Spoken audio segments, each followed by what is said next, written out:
ఒక్కసారి కొమ్మూరి గోల్డ్ కి కాల్ చేయండి. తాకట్లో ఉన్న మీ బంగారాన్ని విడిపించి మార్కెట్ ప్రైస్ కి వాళ్ళు కొనుక్కుని మిగతా డబ్బులు మీకు ఇచ్చేస్తారు. హాయ్ హలో నమస్తే, వెల్కమ్ టు మనం టీవీ. నేను మీ చార్మి. మనం టీవీ ఉన్నది మన కోసం. 2026 రిపబ్లిక్ డే సందర్భంగా జనవరి 26న పద్మశ్రీ, పద్మభూషణ్, పద్మవిభూషణ్ అవార్డ్స్ అయితే దానికి సంబంధించిన పేర్ల జాబితాను అయితే రిలీజ్ చేయడం జరిగింది. అందులో తెలంగాణ అదేవిధంగా ఆంధ్ర ఈ రెండు రాష్ట్రాల నుంచి 11 మందికి పద్మశ్రీ అవార్డు అయితే రావడం జరిగింది. ఇక తెలంగాణ వ్యాప్తంగా క్రీడలకు అటు సేవా కార్యక్రమాలకు సంబంధించి ప్రతి ఒక్కరికి వాళ్ళు చేసిన సేవలకు వాళ్ళ కళకు అంకితం చేసిన వాళ్ళ జీవితానికి సంబంధించి కొంతమంది బ్రతుకున్న వాళ్ళకి అదేవిధంగా ఇద్దరు కూడా ఆర్టిస్టులకు సంబంధించి చనిపోయిన వాళ్ళకైతే రావడం జరిగింది.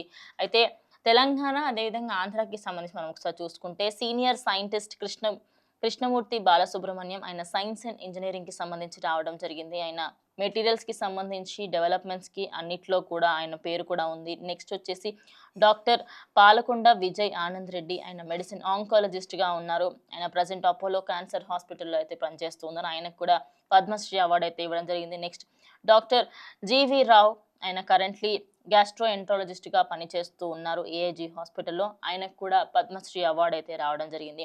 ఇక doctor Kumaraswamy Thangarajan science and engineering కి సంబంధించి ఆయనకు కూడా మాలిక్యులర్ బయాలజీలో ఆయన చేసిన కార్యక్రమాలకు ఆయన చేసిన సేవా కార్యక్రమాలన్నిటికీ కూడా ఆయనకి ఇవ్వడం జరిగింది. ఇక నెక్స్ట్ యానిమల్ హస్బెండరీ అండ్ ప్రాక్టీసెస్లో తెలంగాణ రామరెడ్డి మామిడి, ఆయనకు కూడా పద్మశ్రీ అవార్డు అయితే ఇవ్వడం జరిగింది.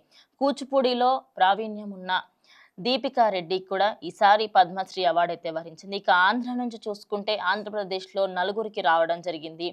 అందులో పద్మశ్రీ అవార్డులను కైవసం చేసుకుంది రాజేంద్ర ప్రసాద్ గారు అదేవిధంగా బాలకృష్ణ ప్రసాద్ గారు. వీళ్ళిద్దరికీ కూడా ఆర్ట్కి సంబంధించి వాళ్ళు సినిమా రంగానికి ఇచ్చిన ప్రావీణ్యంలో వాళ్ళు ఉన్న ఎక్స్పీరియన్స్కి వాళ్ళు చేసిన సేవా కార్యక్రమాలు అన్నిటికీ కూడా ఇవ్వడం జరిగింది. ఇక మాగంటి మురళీమోహన్ గారు, ఆయన కూడా కళారంగానికి అదేవిధంగా ఆయన అటు ప్రజలలో చాలా మట్టుకి విషయాలు చెప్పడము దానివల్ల కూడా ఆయనకి ఇస్తున్నారు.